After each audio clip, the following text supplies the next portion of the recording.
Bonjour mesdames et messieurs, bonjour chers frères et sœurs dans le Seigneur. Et vous tous aussi qui écoutez cette prédication, que la grâce de Dieu soit avec vous. Nous continuons, alléluia, nous avons presque fini sur le thème de la philosophie. Alléluia, nous sommes aussi avec les intellectuels. Nous voulons leur montrer la voie à suivre pour donner leur vie à Jésus. Donc nous venons sur notre texte de base dans le livre de Jean 3.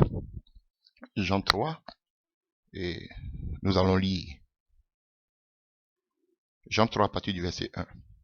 Il y avait un homme qui s'appelait Nicodème, membre du parti des pharisiens. C'était un chef des Juifs.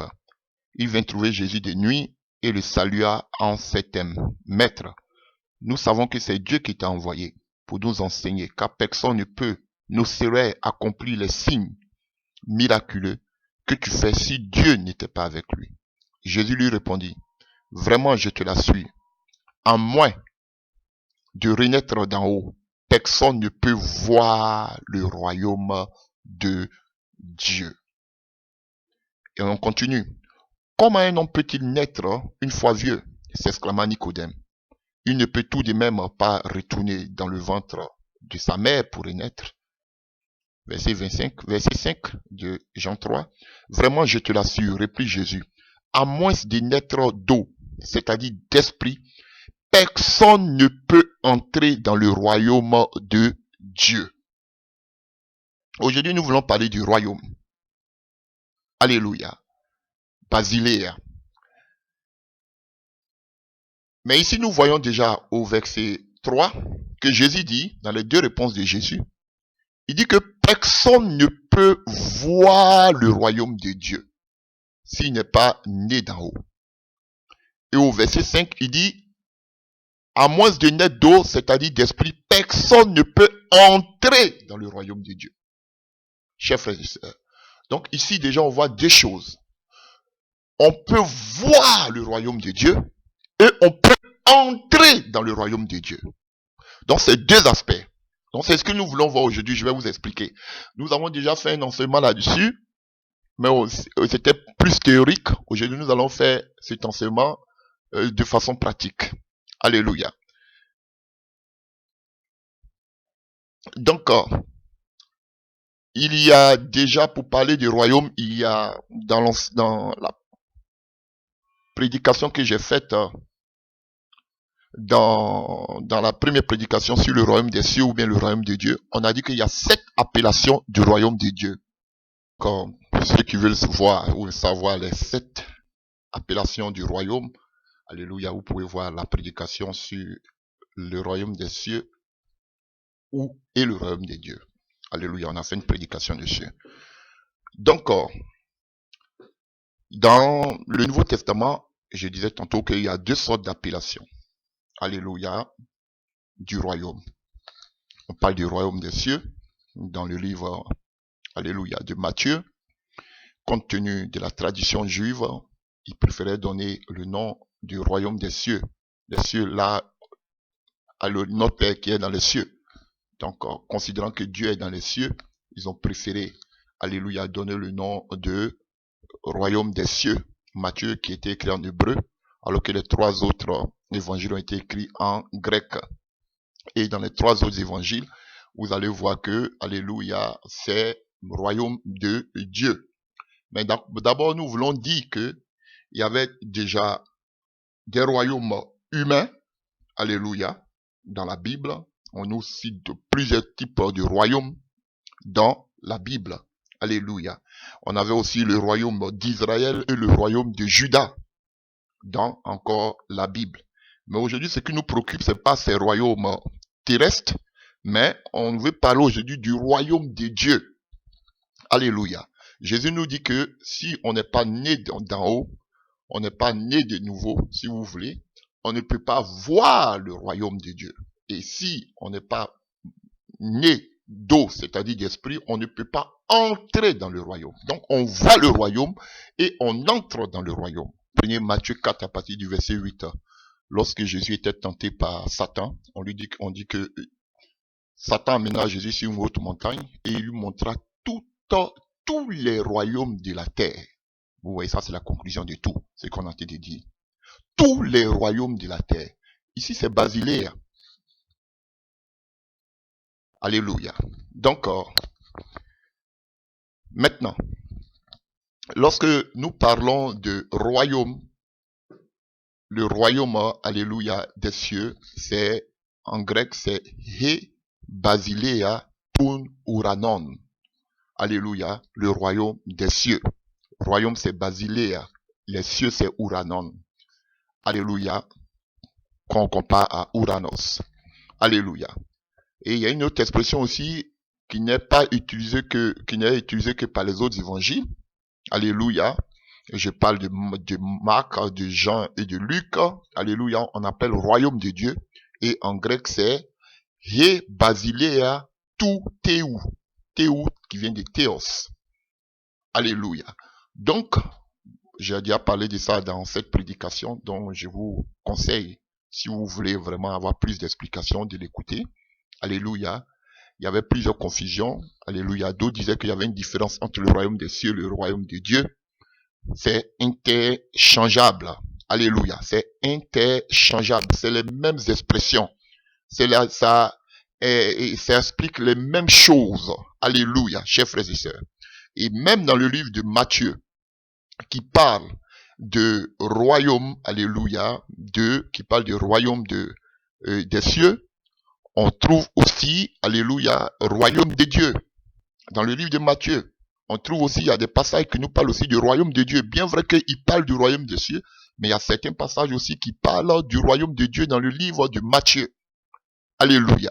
Donc, je vous ai dit, compte tenu de leur tradition, ils ne prononçant pas comme ça le nom de Dieu en vain. Donc, ils ont préféré mettre le royaume des cieux.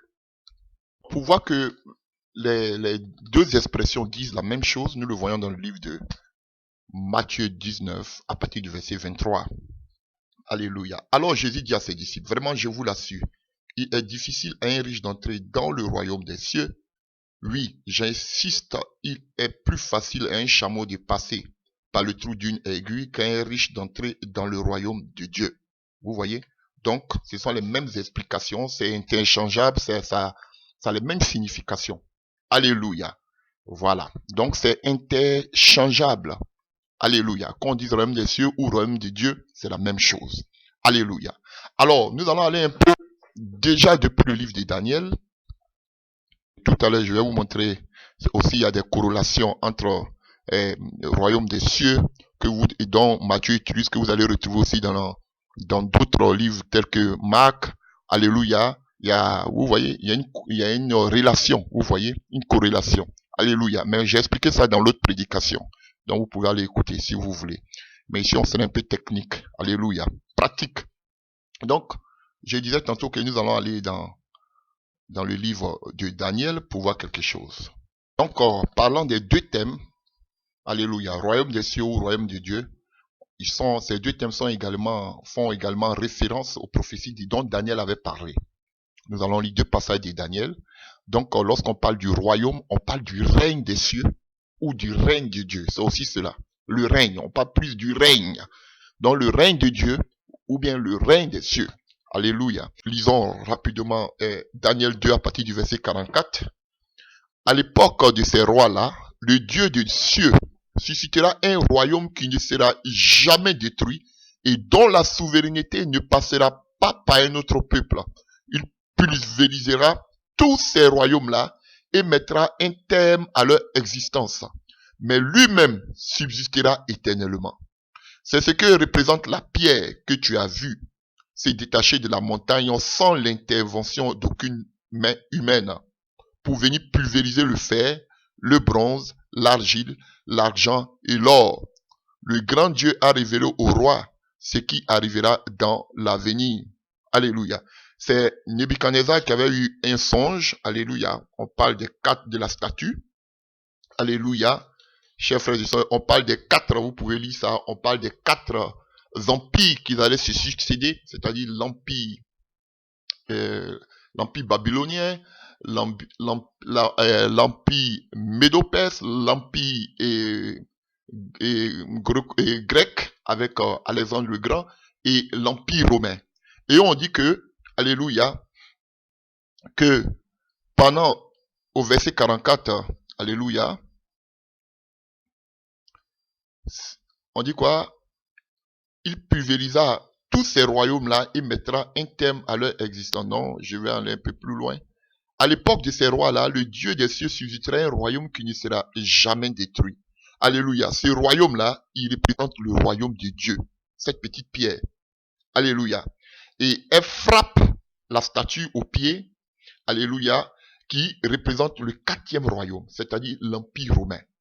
Chers frères et sœurs. Et on sait que c'est sous l'Empire romain que le royaume de Dieu est venu. À partir de là, il a grandi progressivement. C'est comme dans le livre de Matthieu 13, à partir du verset 31, on nous parle de la parabole, c'est la parabole du royaume. Hein. Alléluia. On nous parle du grain de moutarde, qui est la plus petite graine. Alléluia. Elle est mise à terre, cette graine-là, mais quand elle grandit, elle devient un gros arbre, là, sur lequel les oiseaux viennent s'abriter. Alléluia. Se reposer. C'est cela, ici, chers frères et sœurs. Donc, vous voyez, on dit que cette petite pierre, alléluia, pendant le règne de ces rois, de ces 4 royautés qui se sont succédées, on dit qu'il y a une pierre qui est quittée du ciel et qui est venue frapper, alléluia, le pied de la statue. Et la statue s'est écroulée. Et on sait que les pieds, lorsqu'on parle des pieds, alléluia, on fait allusion à l'Empire romain. Et c'est à partir de là, c'est sous l'Empire romain que, alléluia, on va voir quelque chose tout à l'heure, que ce royaume-là est arrivé. Et je vais vous montrer comment ce royaume-là, il est descendu. Alléluia, chers frères et sœurs. Donc, Daniel parlait déjà de ce royaume. Et il dit que ce royaume-là, il sera éternel. Alléluia. Que tu as vu détacher de la montagne sans l'intervention d'aucune main humaine pour venir pulvériser le fer, le bronze, l'argile, l'argent et l'or. Le grand Dieu a révélé ce qui doit arriver dans l'avenir. Alléluia. Et quand nous partons dans le livre de, alléluia, de Daniel 7 à partir du verset 13, Daniel 7 à partir du verset 13, on nous dit ceci. Alléluia. À partir du verset 11. Daniel 7 à partir du verset 11, pour mieux comprendre. Je regardais toujours alors à cause des propos arrogants, proférés par la corne. J'ai vu qu'on tuait la bête et que son corps était détruit, jeté d'un brasier de feu. Quant au reste des bêtes, on leur enleva les pouvoirs, mais on leur accorda une prolongation de vie jusqu'à un temps et un moment fixé. Je regardais encore dans mes visions nocturnes. Sur les nuées du ciel, vous avez vu, sur les nuées du ciel, j'ai vu venir quelqu'un semblable à un fils d'homme. Il s'avançant jusqu'au vieillard, âgé de nombreux jours. Et on le fit approcher devant lui. On lui donna la souveraineté et la gloire et la royauté. Vous voyez, on parle du royaume. Et tous les peuples, toutes les nations, les hommes de toutes les langues lui apportèrent leur hommage. Sa souveraineté est éternelle. Elle ne passera jamais. Et qu'attend son royaume, il ne sera jamais détruit. Donc, on nous parle d'une personne semblable à un fils de l'homme qui va régner éternellement. Alléluia. Et on dit que cet homme-là qui va régner éternellement, il a aussi un royaume. Alléluia. Et on nous dit ce que nous venons de voir dans le livre de Marc, qu'on appelle dans notre texte de Jean 3, on nous dit que on doit voir le royaume et on doit entrer dans le royaume. Donc, c'est 2 aspects, alléluia, différents. Et on voit ces 2 aspects ici. Jean nous éclaircit pour dire que le premier aspect, c'est qu'il y a un fils, il voit quelqu'un semblable à un fils d'homme qui va régner éternellement, et que cet homme qui va régner éternellement, il est aussi un royaume qui est aussi éternel. Voilà. Et c'est ce que Jésus lui-même dit à Nicodème. On doit voir ce royaume et on doit entrer dans son royaume. Alléluia. Donc, qu'est-ce que c'est que le royaume de Dieu? Ou le royaume des cieux? Qu'est-ce que c'est? Alléluia. Et quand nous partons dans le livre de Jean 3, à partir du verset 1, on nous parle de Jean-Baptiste. Il dit quoi? En ce temps-là parut Jean-Baptiste. Il s'est mis à prêcher dans le désert de Judée. Il disait, changez car le règne des cieux est proche. Il dit le règne de Dieu là, que vous appelez le royaume de Dieu. Ici on parle du règne des cieux, parce que c'était un Israélite. Il dit le règne de Dieu est proche. C'est Jean que le prophète Ésaïe a annoncé lorsqu'il a dit, on entend la voix de quelqu'un qui crie dans le désert, préparez le chemin pour le Seigneur. Faites-lui des sentiers droits. Donc, lorsque Jean dit que le royaume des cieux est proche, il fait allusion à une personne qui doit venir. Alléluia. Lui, il n'est pas le maître, il n'est pas le Seigneur, mais il est la voix de celui qui crie, qui annonce la venue du Seigneur. Alléluia. Et dans le livre de Daniel, on a parlé du Fils de l'homme. Alléluia. Chers frères et sœurs. Et Jean annonce le premier aspect du royaume des cieux. Et Jésus, lui aussi, quand il vient, Jésus aussi prêche le royaume des cieux. Il dit, répentez-vous car le royaume des cieux est proche. Mais il ne parle pas du royaume des cieux, donc parle Jean, le Baptiste. Mais il parle du deuxième type du royaume des cieux. Jean a parlé du premier type du royaume. Alléluia. Mais Jésus lui parle du deuxième type du royaume. Et on le voit dans le livre de Marc 1 à partir du verset 14. Le temps est accompli. Le règne de Dieu est proche. Changez et croyez à la bonne nouvelle. Le temps est accompli. Avec la venue de Jésus, Israël, le peuple d'Israël arrive maintenant à un moment décisif de son histoire. Alléluia. Son espérance est sur le point de se réaliser, chers frères et sœurs. Et le Seigneur va intervenir en faveur de ce peuple. Il va établir son règne et son royaume. Et il y a beaucoup de textes de l'Ancien Testament qui parlent de cela. Du règne de Dieu, du règne millénaire. Vous voyez? Donc Jean-Baptiste parle du royaume de Dieu qui est proche, il faisant allusion à la venue du Seigneur. Jésus-Christ de Nazareth, il parle du royaume des cieux, mais il ne fait pas allusion au Seigneur qui doit venir parce que lui-même il est déjà là, mais il fait allusion au millénium, il fait allusion, alléluia, au règne millénaire qui arrive. Donc, voici les deux aspects du royaume. Alléluia. Et si vous voulez savoir parler du règne, vous pouvez voir Daniel 2, verset 44, Michée 4, verset 7. Alléluia. Voilà. Jésus dit ici que pour entrer dans ce règne-là, il faut croire à la bonne nouvelle. Pas à la loi. Pas à la Torah. Pas aux prophètes de l'Ancien Testament. Pas aux sommes de l'Ancien Testament, mais à la bonne nouvelle qui commence à la croix. La mort et la résurrection de Jésus-Christ.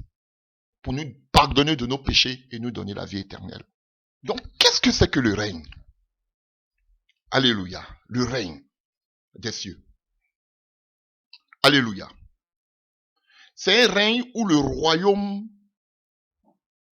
est instauré par le Dieu du ciel. C'est Dieu qui instaure son royaume. Alléluia. Et ce royaume-là, il a des étapes. Alléluia.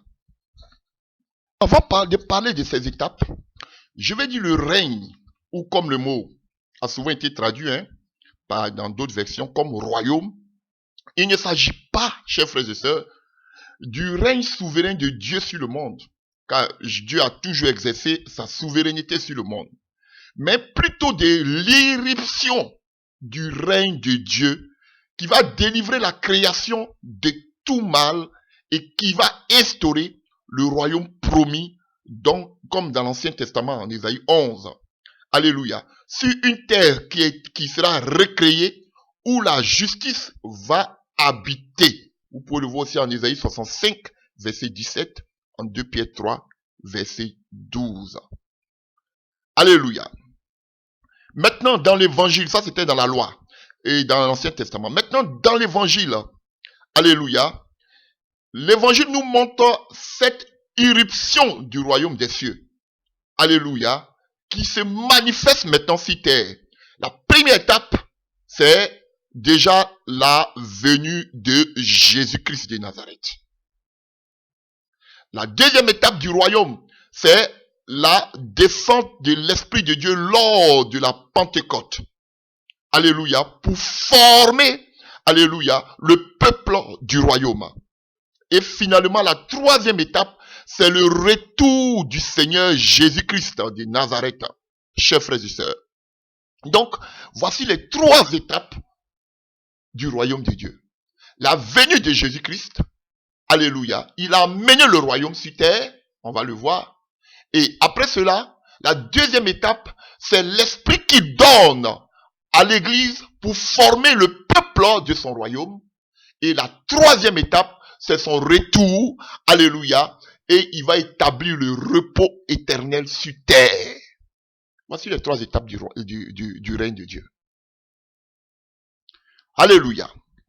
Donc le royaume de Dieu, alléluia, existe déjà de façon spirituelle, mais dans un état incomplet et discret. Mais il apparaîtra alors, chers frères et sœurs, dans le monde dans toute sa gloire. Alléluia. Donc si vous n'avez pas compris encore, je peux faire un résumé pour vous, plus simplifié.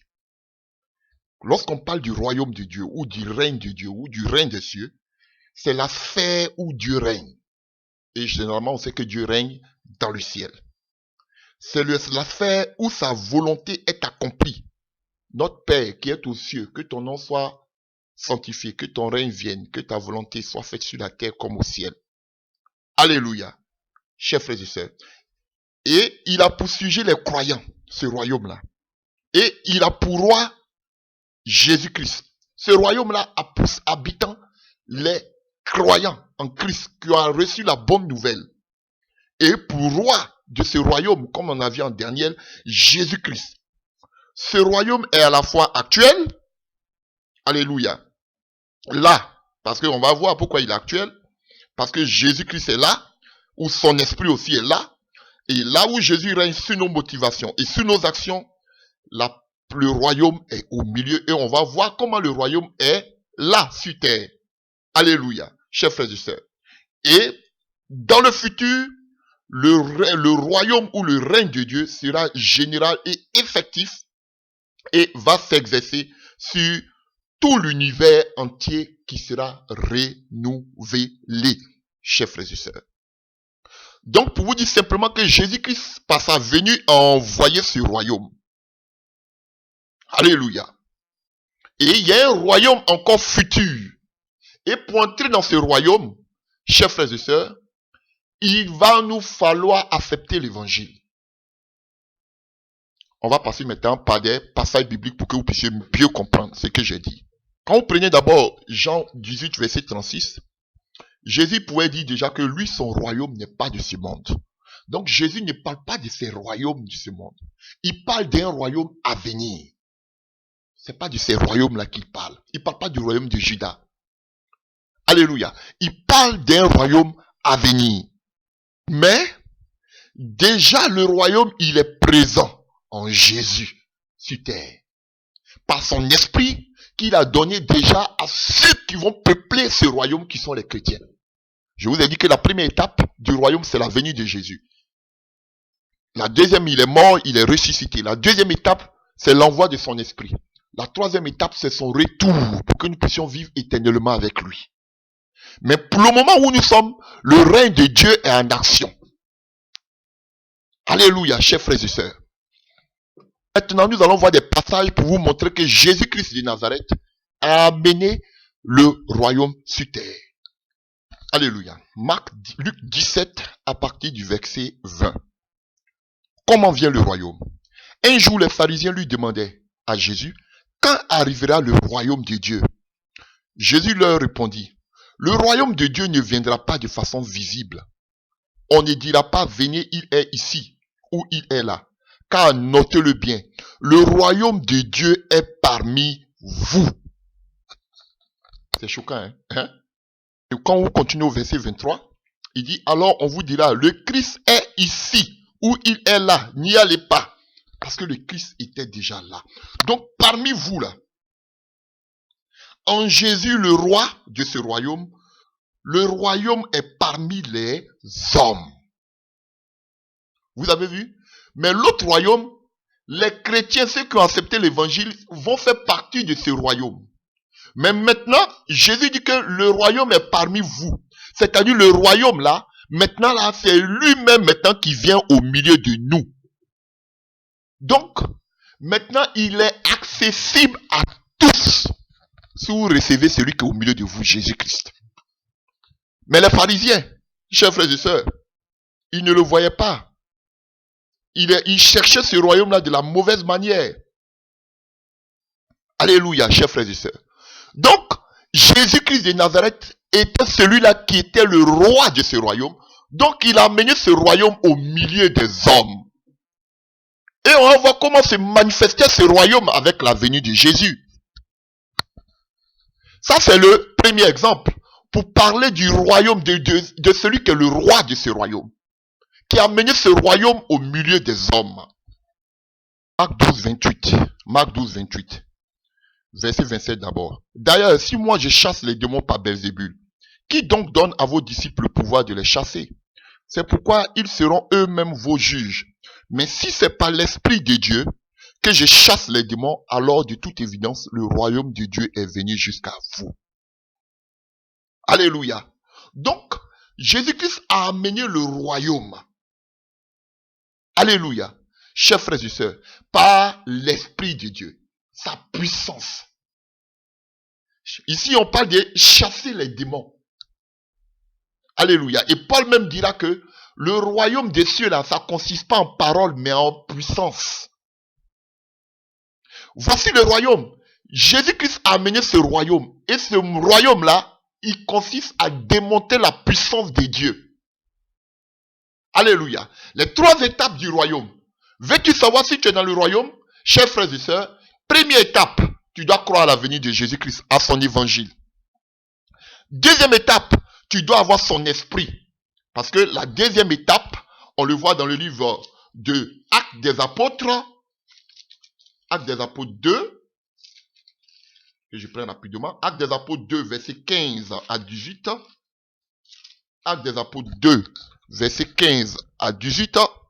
Certains d'entre vous insinuent que ces hommes-là seraient ivres. Pas du tout. Il est à peine 9 heures du matin.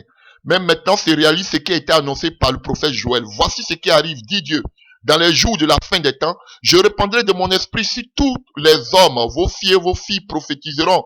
Vos jeunes gens par des visions, vos vieillards par des songes. Recevront des révélations. Oui, si mes serviteurs, comme si vous, vos servantes, en ces jours-là, je répandrai de mon esprit, alléluia, et ils prophétiseront. Et je ferai des miracles. Et là-haut, dans le ciel, ici-bas, sur terre, des signes prodigieux. Chers frères et sœurs, voilà la deuxième étape de ça, pour que tu saches que tu es dans le royaume. Accepter l'évangile. 2. Est-ce que tu as la présence, l'Esprit de Dieu dans ta vie? Alléluia. Et la troisième des choses, la troisième étape, nous le voyons dans le livre de l'Apocalypse, Apocalypse 21. Alléluia. Verset 20, Apocalypse 21, Apocalypse 22. On nous parle non seulement du millénium, mais on nous parle de la nouvelle Jérusalem. Ça, c'est les 3 étapes. Alléluia, chers frères et sœurs. Donc, Jésus a amené ce royaume sur terre. Et vous pouvez lire aussi Luc 7. Alléluia. À partir du verset 19, Jean-Baptiste envoya ses disciples vers Jésus. Es-tu celui qui doit venir, qui devait venir? Alléluia, le roi du royaume? Ou bien devons-nous en attendre un autre? Ces hommes se présentaient à Jésus et lui dit, c'est Jean-Baptiste qui nous envoie, voici ce qu'il a te fait demander. Es-tu celui qui doit venir ou bien devons-nous en attendre un autre? Or, au moment où ils arrivaient, Jésus guérit plusieurs personnes de diverses maladies et infirmités. Il délivrait des gens et qui étaient sous l'emprise des esprits mauvais. Alléluia. Et rendu la vue à plusieurs aveugles. Il répondit alors aux envoyés, retournez auprès des gens et racontez-lui ce que vous avez vu et entendu. Alléluia. Les aveugles voient, les paralytiques marchent, les lépreux sont guéris, les sourds entendent, les morts ressuscitent. La bonne nouvelle est annoncée aux pauvres. Heureux celui qui ne perdra pas la foi à cause de moi. Vous voyez? Donc, la venue du royaume sur terre s'est manifestée par une démonstration de la puissance de Dieu. Chers chrétiens, faites-vous partie de ce royaume? Alléluia. Vous avez cru en Jésus, à sa mort et en sa résurrection. Vous avez cru en son évangile. Est-ce que vous êtes dans la deuxième étape du royaume? L'Esprit de Dieu. La puissance de Dieu. Alléluia, chers frères et sœurs. C'est une condition. Alléluia, pour attendre, alléluia, la troisième étape, qui est le retour visible de notre Amashia. Si tu n'as pas l'esprit, comment tu fais? Alléluia, comment tu fais? Si tu n'as pas l'esprit, comment tu fais? Il te faut la deuxième partie. Vous avez accepté la première partie qui est l'évangile. La deuxième partie qui est la puissance de l'Esprit de Dieu, qui va vous préparer pour la troisième partie qui est le retour du Seigneur. Ce que je vais te dire, la parole, l'évangile qui est arrivé par Jésus, par sa mort et sa résurrection, le Saint-Esprit et la venue du Seigneur se résument dans une parabole que vous aimez beaucoup. Ces trois étapes-là se retrouvent dans la parabole des 10 jeunes filles vierges. Ce que je viens de dire, la venue du Christ annonce l'arrivée du royaume. Le Saint-Esprit, à la Pentecôte, et le retour de notre Maître. Les trois étapes-là du royaume se retrouvent dans la parabole des 10 vierges. Alléluia. On nous dit qu'elles étaient tous vierges, signe de pureté, de sanctification. Mais ça ne les a pas garanties d'entrer dans le royaume. Pourtant, elles avaient la première étape, qui était la parole de Dieu. Elles avaient ces femmes vierges-là. Elles vivaient dans la sanctification. Elles avaient cette parole, je vous le prouve. Matthieu 25, verset 1. Ce jour-là, il en sera du royaume des cieux. Vous voyez? Comme de 10 jeunes filles, comparaison. De 10 jeunes filles qui prirent leur lampe et s'en allèrent à la rencontre du mari. La lampe. Et, alléluia, ta parole est une lampe sur mon sentier. Psaume 119. Donc la lampe ici, c'est la parole. Ces femmes-là, elles avaient la parole. Elles vivaient dans la sanctification. Alléluia, chers frères et sœurs. Et s'en allaient à la rencontre du mari. Donc elles avaient la vision. Elles savaient que le mari qui est l'époux de l'église, alléluia, devait revenir les chercher. Pour aller aux noces de l'agneau. Au ciel. Pour nous envoyer chez lui. Donc, elles avaient cette vision. Elles savaient que Jésus-Christ revenait. Comme beaucoup de personnes aujourd'hui, vous croyez en Jésus, vous croyez en sa résurrection, vous vivez dans la sanctification. C'est beau. Ça, c'est la première partie du royaume. Alléluia. Aujourd'hui, vous ne faites que prêcher. L'évangile, c'est la première partie du royaume. Mais ce n'est pas tout. Vous avez aussi la vision. Vous savez que Jésus-Christ revient. Vous tapez votre partie. Oh, je sais que Jésus revient. Vous chantez, Jésus revient. C'est beau. Mais la deuxième partie, le deuxième aspect du règne de Dieu, c'était le jour de la Pentecôte. L'effusion du Saint-Esprit. Et c'est ce qui a manqué à ces femmes. Alléluia. 5 d'entre elles étaient insensées. Les 5 autres étaient avisées. Ou bien vous-même vous dites sages. On parle de la sagesse. Comment elles ont été sages? Depuis, je vous dis que la sagesse, c'est la présence de Dieu. Vous pensez que je m'amuse? Voilà. Les jeunes filles insensées prirent leur lampe. Elles avaient la parole. Elles avaient la vision parce qu'elles entendaient le maître. Elles savaient que leur époux venait. Sans penser à emporter de réserve d'huile. Huile, symbole du Saint-Esprit. Elles avaient la parole, elles avaient la sanctification, elles avaient la vision, elles savaient que Jésus venait. Vous criez, Jésus revient, je vis dans la sanctification. Nous avons la parole, c'est beau. Mais, est-ce que vous avez l'huile? Ici là, la parabole là, ça reflète les 3 aspects du royaume. Cité. Alléluia. Mais, celles qui étaient avisées ou sages, prirent avec leur lampe des flacons contenant de l'huile. Vous voyez, elles avaient des flacons contenant de l'huile. Et on nous dit quoi? Comme le mari se faisait attendre Elle s'assoupit. Tout est fini par céder au sommeil. À minuit, un cri retentit. Voici l'époux. Allez à sa rencontre. L'enlèvement. L'enlèvement. Là, mettons pas dans la... Alléluia. Parce que la troisième partie, il aura d'abord l'enlèvement. Alléluia. Et puis nous allons revenir pour le règne millénaire. Ça, je vais vous expliquer tout à l'heure. Mais vous voyez ici, chers frères et sœurs, regardez ce qui se passe ici. L'huile, elles avaient la sanctification, elles avaient la parole, elles avaient la vision. Mais, comme il n'y avait pas l'huile, alléluia, qui accompagnait cette parole. Et quand il y a l'huile dans ta lampe, il y a des signes qui accompagnent cette huile. Car le royaume des cieux, le royaume de Dieu ou des cieux, le règne de Dieu, vous voyez, on parle du règne. Quelqu'un qui règne. Il règne avec autorité. Il règne avec puissance. Vous voyez, on parle du règne. Vous avez mis royaume. Mais on parle du règne. Quelqu'un qui règne comme roi. Il règne avec, d'autres sont des dictateurs. D'autres règnent avec une grande armée. D'autres règnent avec le pouvoir. Et Dieu nous a donné ce pouvoir. Et Paul dit, le royaume de Dieu ne consiste pas en parole, mais en puissance. C'est la démonstration de la puissance de Dieu. Et si vous avez la parole, que cette parole est inactive, mais vous allez mourir. Regardez aujourd'hui l'église mondiale. C'est vous qui prêchez en longueur de journée toutes sortes de prédications. Vous avez la parole. Vous prêchez sur la sanctification. Je ne trompe pas ma femme, je ne trompe pas mon mari. C'est beau. Vous avez la vision. Jésus, préparons-nous. Jésus revient. Mais regardez la mort spirituelle aujourd'hui dans toute l'église mondiale.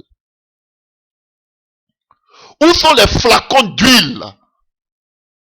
Et comme il n'y avait pas de flacons d'huile, elles n'ont pas dormi un coup. Elles ont commencé à somnoler.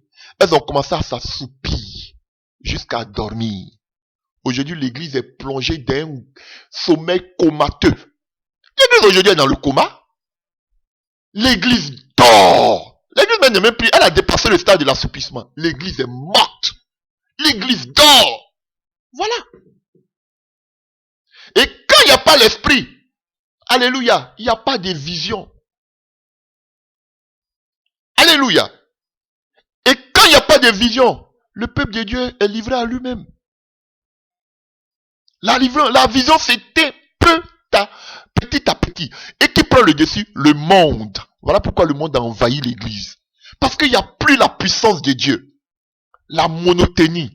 Vous êtes obligé maintenant de créer certaines choses. Conventions, sorties. Vous êtes obligé d'émissions pour éviter la monotonie. Pour éviter la monotonie dans l'église, c'est démontrer le règne de Dieu.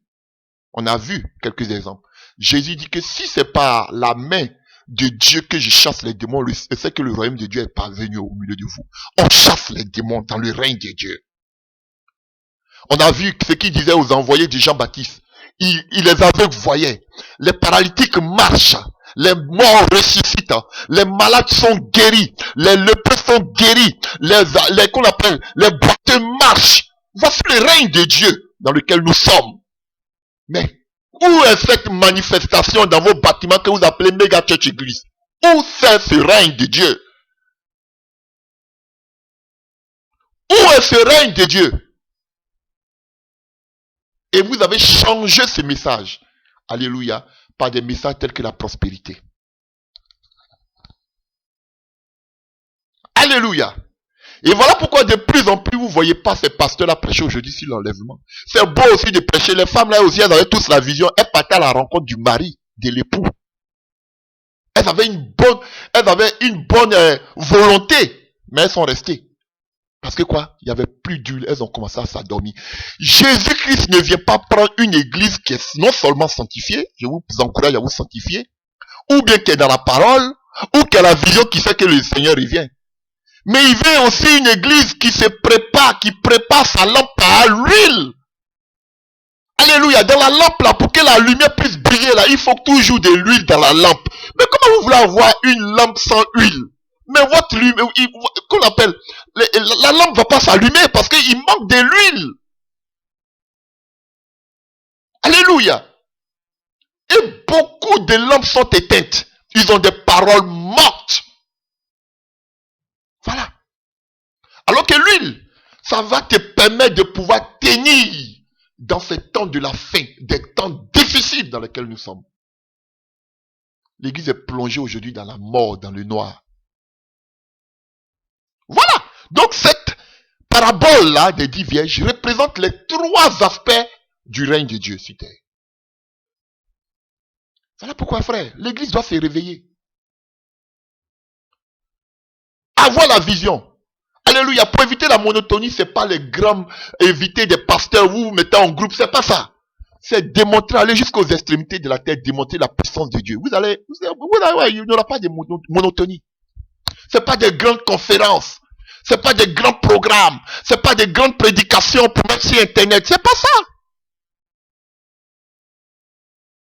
Jésus entre sur la scène. Il apporte le royaume avec la démonstration de la puissance de Dieu. Mais ce royaume-là, il nous a laissé ça, ce royaume. On va voir. Que faisons-nous de ce royaume que Christ nous a laissé? Alléluia. Regardez un autre aspect du royaume. Alléluia. Dont Daniel n'a pas eu la révélation. Mais que Paul a eu la révélation. Daniel, lui, il a parlé du règne millénaire. Alléluia. Jean aussi, Apocalypse 21, verset 22, il parle de la nouvelle Jérusalem. Mais regardez ce que Jésus lui-même lui dit. Dans le livre de Luc 23, à partir du verset 40. C'est Jésus à la croix avec le brigand. Mais l'autre lui dit, lui fit des reproches en disant, tu n'as donc aucun respect de Dieu, toi, et pourtant tu subis la même peine. Pour nous, ce n'est que justice. Nous payons ce que nous avons fait, mais celui-là n'a rien fait de mal. Puis il ajouta, Jésus, souviens-toi de moi quand tu viendras régner. Donc le brigand à la croix a déjà, avec la foi, il savait déjà que c'est Jésus-Christ qui était le roi de ce royaume. Par la foi, on est sauvé. Même les pharisiens qui étaient les docteurs de la loi, ils ne voulaient pas accepter que Jésus-Christ était le roi de ce royaume. Même les juifs, jusqu'à aujourd'hui, ils ne croient pas en cela. Mais un brigand à la croix, il dit, dans d'autres versions, on va vous dire, quand tu viendras dans ton royaume. Mais il dit, souviens-toi de moi quand tu viendras régner. Alors qu'on sait que celui qui a ce règne, il a un règne éternel, semblable à un fils de l'homme dont Daniel avait vu. Chers frères et sœurs, et Jésus lui dit quoi? Et Jésus lui répondit, vraiment je te l'assure, aujourd'hui même tu seras avec moi dans le paradis. Vous voyez? Donc voici l'autre aspect, alléluia, du règne de Dieu. Le règne de Dieu a été mené sur terre au milieu des hommes. Alléluia. Jésus descendait au milieu de ses disciples et il manifestait sa gloire. Jésus a mené le règne, son règne, avec pouvoir, avec autorité. Il a tout donné à l'église. Pour que nous puissions préparer le peuple qui va entrer dans son royaume. Et il a dit ici que dans son royaume céleste là, alléluia, Paul va nous donner plein d'exemples, on appelle ça le paradis.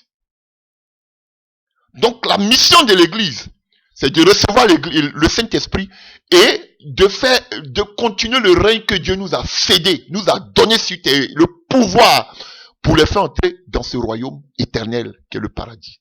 Et après, qu'on appelle la Grande Jérusalem. Alléluia. Nous revenons à notre texte de base en Jean 3. À partir du verset 3, Jésus répondit, vraiment je te l'assure, à moins de régner d'en haut, personne ne peut voir le royaume de Dieu. Voir aussi là, ici le verbe voir ici c'est orao en grec. Et nous avons quelques passages comme ça, nous allons voir. Donc Jésus nous dit qu'on peut voir le royaume de Dieu. Et il parle de entrer dans le royaume de Dieu. Donc, orao ici, on le voit dans le livre de Jean 1 à partir du verset 18. On va lire peut-être 2 à 3 passages rapidement. Jean 1 à partir du verset 18.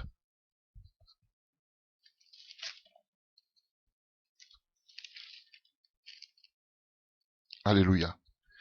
On dit, personne n'a jamais vu Dieu. Dieu, le Fils unique qui vit dans l'intimité de Père, nous l'a révélé. Jean, c'est l'homme, c'est le disciple qui parle de la divinité de Jésus, qui parle des choses célestes. Voilà. Donc, c'est qu'on appelle le Ésaïe de l'Ancien Testament. C'est le Ésaïe du Nouveau Testament, Jean. Il parle des choses célestes. Il parle des choses à venir. C'est l'apôtre de la révélation. Jean. Alléluia. Donc, nous lisons. Verset 16. Nous avons tous été comblés de ses richesses. Il a déversé sur nous une grâce après l'autre. En effet, si la loi nous a été donnée par Moïse, la grâce et la vérité sont venues par Jésus-Christ. Personne n'a jamais vu Dieu. Dieu le Fils unique. Dieu, le Fils unique qui vit dans l'intimité du Père, nous l'a révélé. Ça c'est, alléluia, personne n'a jamais vu Dieu. Donc, partout où on parle de Orao, on fait généralement allusion à Christ. Il parle de voir la gloire de Dieu. Alléluia. Ça c'est Jean 1 verset 18. Jean 1 verset 46. Jean 1 verset 46. Nous avons trouvé celui dont Moïse a parlé. Ça c'est Philippe qui parlait à Nathanaël. Dont Moïse a parlé dans la loi. Et que les prophètes ont annoncé. Vous voyez, c'est Philippe qui disait ça. Celui dont Moïse a parlé, Dieu va vous susciter un prophète comme moi, écoutez-le. Et celui dont les prophètes ont annoncé, c'est Jésus, le fils de Joseph, de la ville de Nazareth. De Nazareth, répondit Nathanaël. Que peut-il venir de bon de Nazareth? Alléluia. Et, que lui dit Philippe? Il dit, viens et vois toi-même, répondit Philippe. Vois ici, viens et vois là. Alléluia. Chers frères et sœurs, c'est orao, voir. Quand Jésus dit que tu ne peux pas voir le royaume des cieux. Il ne dit pas qu'on appelle, à Nathanaël de venir. Simplement, alléluia, voir Jésus. Mais viens voir les œuvres, les miracles, les prodiges qui sont opérés par lui. Il dit, dont Moïse a parlé. Alors qu'on savait que Moïse n'était pas n'importe qui en Israël, un homme de miracles. Et dès que, alléluia, et qu'on appelle, Nathanaël arrive, Jésus parle de Nathanaël par une révélation. Automatiquement. Vous voyez, donc, en quelque sorte, quand Jésus dit que tu ne peux pas voir le royaume de Dieu, tu ne peux pas voir ces miracles se manifester. Si tu n'es pas né de l'esprit, si tu n'as pas l'esprit de Dieu, tu ne peux pas voir cette puissance de Dieu dans ta vie. Alléluia. Et nous prenons Jean 5 à partir du verset 37. Jean 5 à partir du verset 37. Voilà, c'est de ça on parle. Jean 5 à partir du verset 37. Alléluia. Jean 5 à partir du verset 37. 36. Quant à moi, j'ai en ma faveur un témoignage qui a plus de poids que celui de Jean. C'est celui des œuvres que le Père m'a donné d'accomplir. Oui, ces œuvres que j'accomplis attestent clairement que le Père m'a envoyé. De plus, le Père lui-même qui m'a envoyé a témoigné à ma faveur. Mais vous n'avez jamais entendu la voix, ni vu sa face. Sa parole n'habite pas en vous. La preuve, c'est que vous ne croyez pas à celui qui l'a envoyé. Donc, vous voyez, Jésus parle de voir sa face. Et quand tu es devant la face de Dieu, chers frères et sœurs, Jésus l'a dit, parce qu'il était devant la face de Dieu, il pouvait voir la face de Dieu. Qu'est-ce qu'il dit? Il dit quoi? C'est celui des œuvres que le Père m'a donné d'accomplir. Alléluia. Des œuvres que j'accomplis attestent clairement que le Père m'a envoyé. Si Dieu t'a réellement choisi et t'a réellement envoyé, les signes doivent t'accompagner. Jésus était envoyé par Dieu, les signes ont attesté qu'il était envoyé. Alléluia. Quand tu dis que tu as vu Dieu, les signes, quand tu dis que Dieu t'a appelé, t'a choisi, les signes doivent t'accompagner. Donc, venez voir les signes. Alléluia. Quand on est en Christ, les signes doivent accompagner l'église. Où sont ces signes aujourd'hui? On veut voir le règne de Dieu. C'est ce que ça veut dire. Alléluia. Si tu n'es pas né d'en haut, tu ne peux pas voir le règne de Dieu se manifester. Voilà pourquoi nous devons naître d'en haut. Et comme Christ était né d'en haut, puisque lui-même il dit qu'il était devant la face du Père, il pouvait accomplir des signes et des miracles. Mais nous aussi, pour accomplir ces signes-là, alléluia, voir le règne de Dieu sur terre, nous devons aussi, alléluia, être dans la présence de Dieu. C'est tout. Oh, alléluia. Vous voulez tout faire sans le Saint-Esprit. Chers frères et sœurs. Alors, prenons encore 1 Jean 1. Et nous allons finir. C'est voir là, hein. Tu ne peux pas voir le royaume de Dieu là. C'est ça on a dit de voir là. Alléluia. Prenons 1 Jean. 1 Jean rapidement. 1 Jean 1 à partir du verset 1 à 3. Alléluia. Voilà ce que dit Jean encore dans le livre de 1 Jean 1 à partir du verset 1. Nous vous annonçons le message de celui qui est la vie. Nous vous annonçons ce qui était dès le commencement. Nous l'avons entendu, nous l'avons vu de nos propres yeux, nous l'avons contemplé et nos mains l'ont touché. Celui qui est la vie s'est manifesté, nous l'avons vu et nous en parlons en témoin et nous annonçons la vie éternelle qui est auprès du Père, qui s'est manifesté pour nous. Oui, ce que nous avons vu et entendu, nous vous l'annonçons. À vous aussi, afin que vous aussi, vous soyez en communion avec nous. Jésus a dit que lui, il a vu la face de Dieu. Et les signes l'ont accompagné. Ses disciples aussi viennent dire qu'ils ont vu la face de ce Dieu qui est Jésus-Christ de Nazareth. Et la puissance de Dieu agissait au milieu des apôtres. Et si vous dites que vous avez vu Jésus par sa parole, vous avez accepté son évangile, les mêmes signes aussi doivent vous accompagner. C'est un processus. Pourquoi vous voulez couper ça à votre niveau? Et dire que la puissance de Dieu n'est pas de notre temps. C'était au temps des apôtres, il n'y a plus de miracles. Non, c'est vous qui êtes égarés. Alléluia. Et c'est cette présence qui va nous donner des tennis. Ce flacon d'huile va nous donner des tennis, de garder la vision. Alléluia. De réaviver, alléluia. Réallumer cette flamme en nous jusqu'au retour de notre Seigneur Jésus-Christ. Alléluia. Donc le royaume, on le voit par la démonstration de la puissance de Dieu. Et ce royaume va continuer avec l'enlèvement, puisque Jésus a dit tu seras moi au paradis. Il parlait du règne. Le règne va continuer jusqu'au paradis.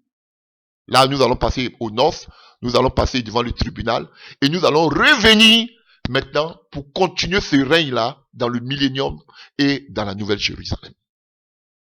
Voici le règne de Dieu. Et la venue de ce règne-là doit être la priorité de tout croyant. De tout croyant, chers frères et sœurs. Alléluia. Vous voyez que lorsque Jésus, ses disciples demandaient à Jésus de les apprendre à prier.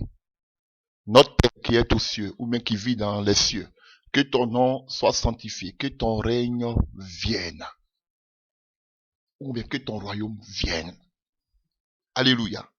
Jésus allait les quitter. Il a vécu seulement 3 ans et demi avec eux. Alléluia. Pour le ministère du moins. Alléluia, chers frères et sœurs. Donc, regardez. Notre priorité, c'est que le règne de Dieu vienne. Et son règne pour l'Église va commencer par l'enlèvement.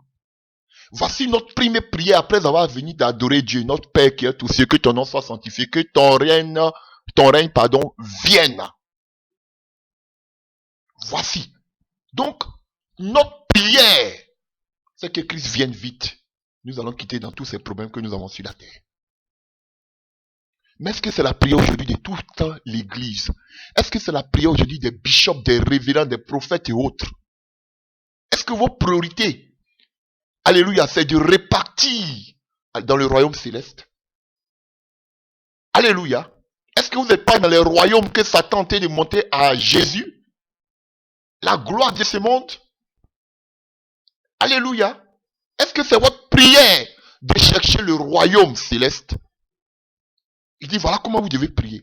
Priez pour que vraiment le Seigneur vienne vite. Mais ce n'est pas ça aujourd'hui. On prie plutôt pour ce qui est en bas dans la prière. Donne-nous aujourd'hui notre pain de séjour. C'est ça qui vous préoccupe.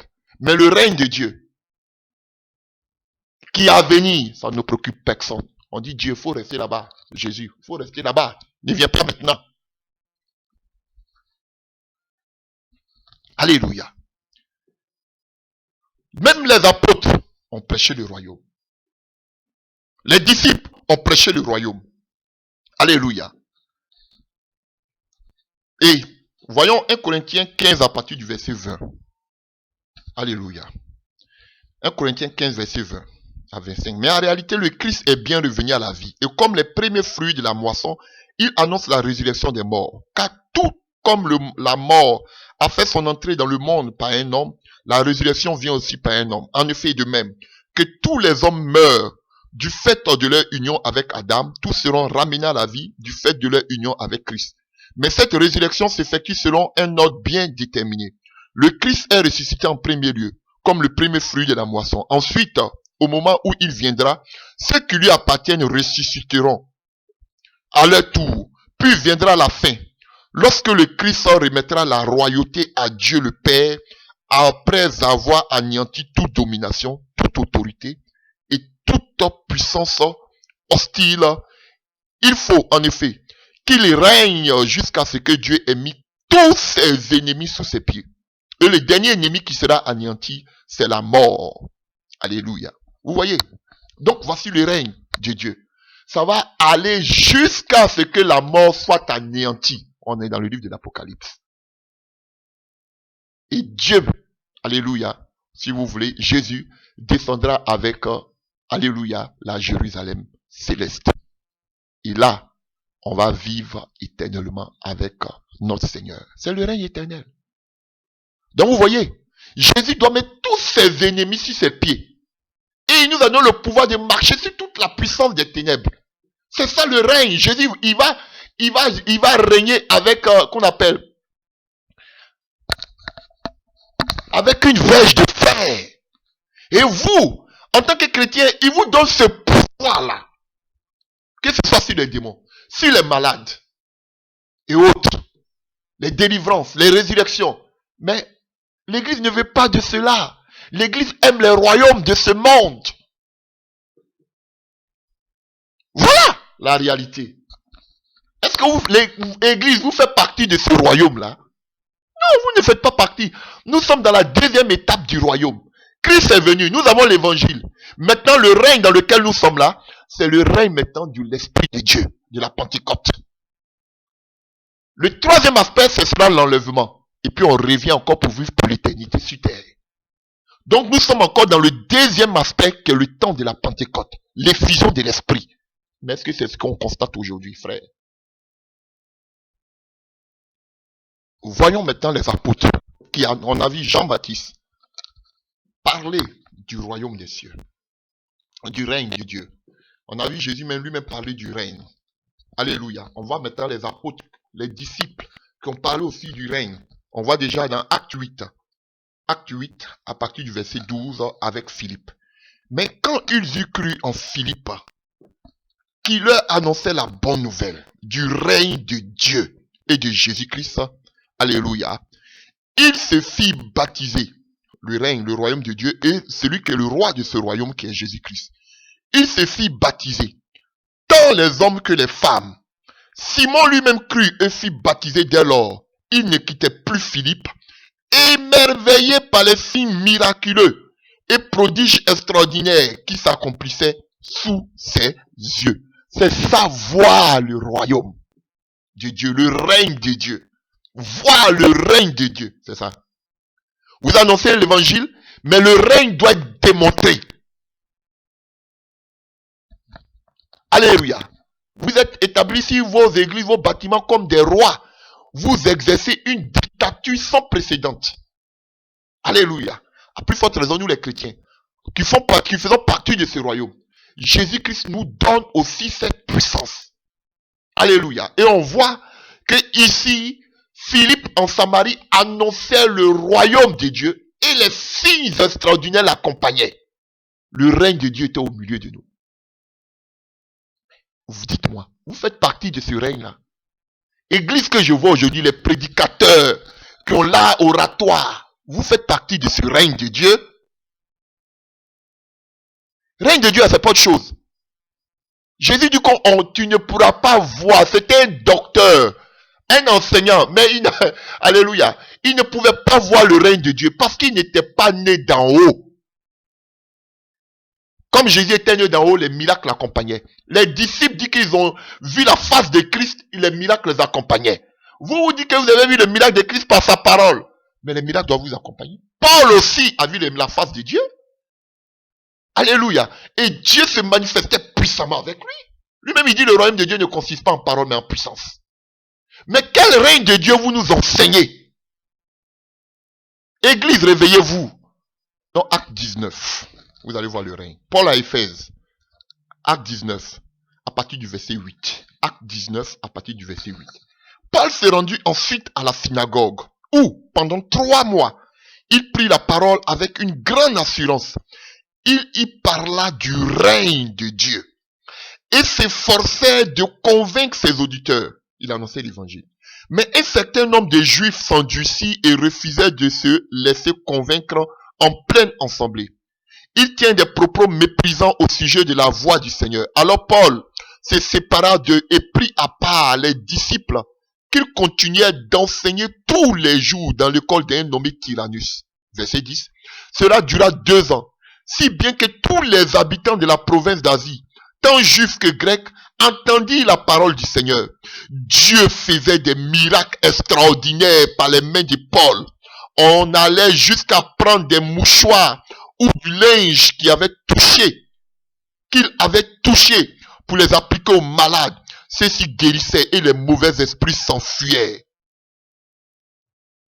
Quelques juifs qui allaient de lieu en lieu pour chasser les démons voulurent aussi invoquer le nom du Seigneur Jésus-Christ, ceux qui étaient sous l'emprise de mauvais esprits. Ça, on parle des 7 fils de Séva. Vous voyez? Il prêchait le règne de Dieu. Il annonçait l'évangile et on voit les signes qui accompagnaient. Vous prêchez, mais quelle prédication vous faites? Est-ce que vous prêchez le règne de Dieu? Église, prêchez-vous le règne de Dieu? Vous ne faites que annoncer l'évangile et vous vous arrêtez à là. Mais le règne de Dieu, là, vous ne le prêchez pas aujourd'hui. Non, vous ne prêchez pas le règne de Dieu. Vous annoncez la bonne nouvelle. Tous ces prédicateurs que je vois là, vous annoncez la bonne nouvelle. La bonne nouvelle fait partie du règne de Dieu. Alléluia. Mais le règne de Dieu est composé de la bonne nouvelle et de la démonstration de la puissance de Dieu. C'est ça le règne de Dieu. Alléluia. Mais annoncer la bonne nouvelle, c'est pas ça le règne de Dieu. Ça fait partie du règne de Dieu.